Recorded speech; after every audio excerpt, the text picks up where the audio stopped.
Бүгінгі сөйлесетін тақырыбымыз мәтіндік есептер және олар шешу әдістері. Бүгін мен сіздермен сөйлескім келіп тұр, жол мен жылдамдыққа байланысты есептер жайында және концентрацияға байланысты есептер жайында. Сол жайында кішкене біраз әңгімелесейік.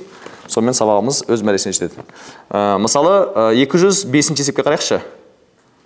205-ші есептің біріншісіне. Моторлық қайық өзен ағысымен 10 км және өзен ағысына қарсы 12 км жүріп, барлық жолға 2 сағат жіберді. Егер өзен ағысының жылдамдығы 3 км сағат болса, онда моторлық қайықтың жылдамдығы неге тең?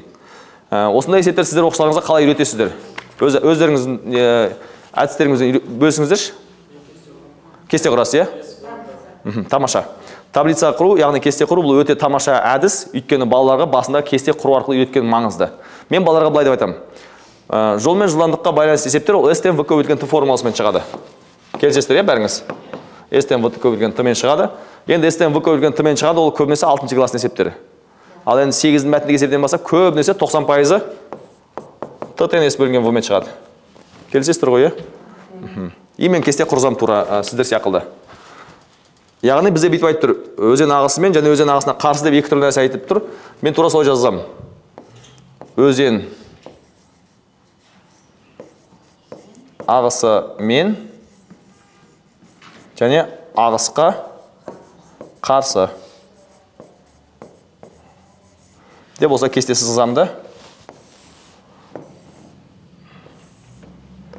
Мына жерге S V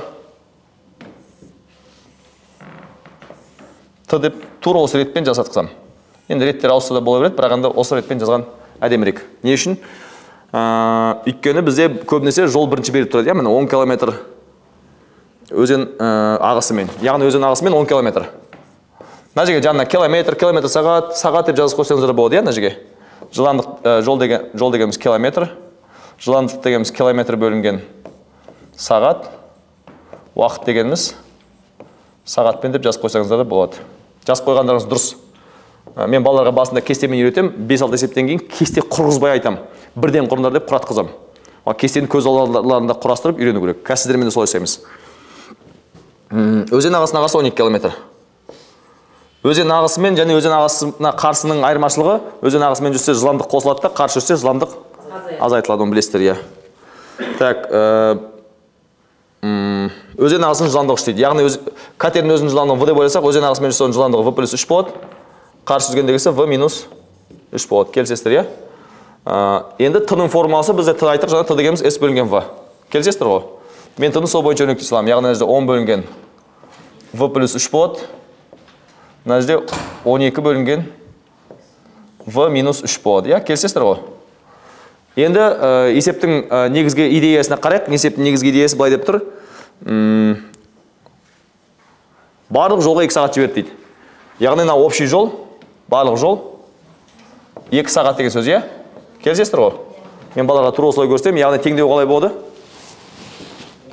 10 бөлінген V қосылған 3 қосылған 12 бөлінген V азайтылған 3 тең 2 сағат болады.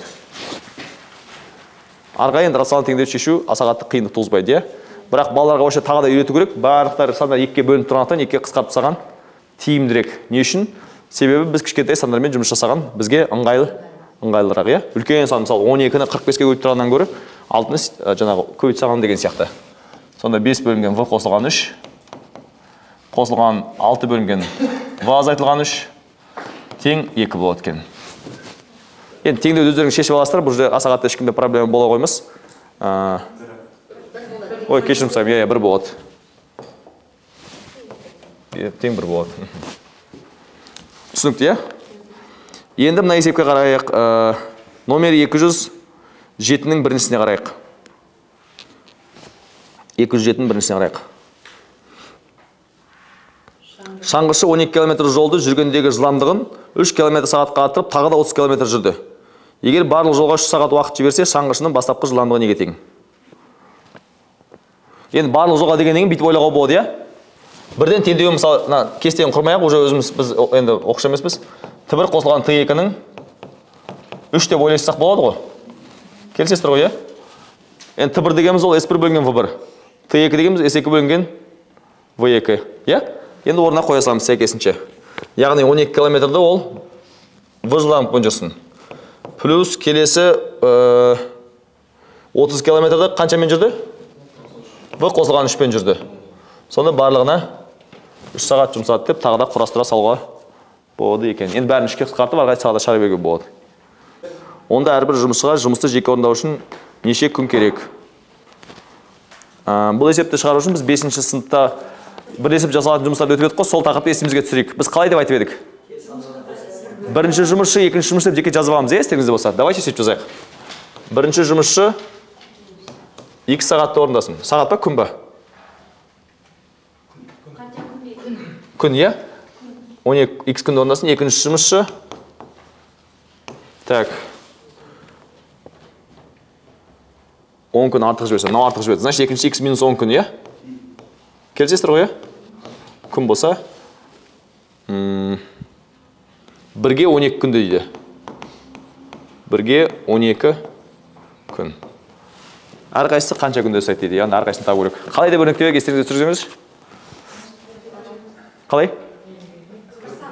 Бір күндегісін. Бір күндегісін өрнектеп алдыңыз, иә? Бірінші жұмысшы бір күнде қалай еді?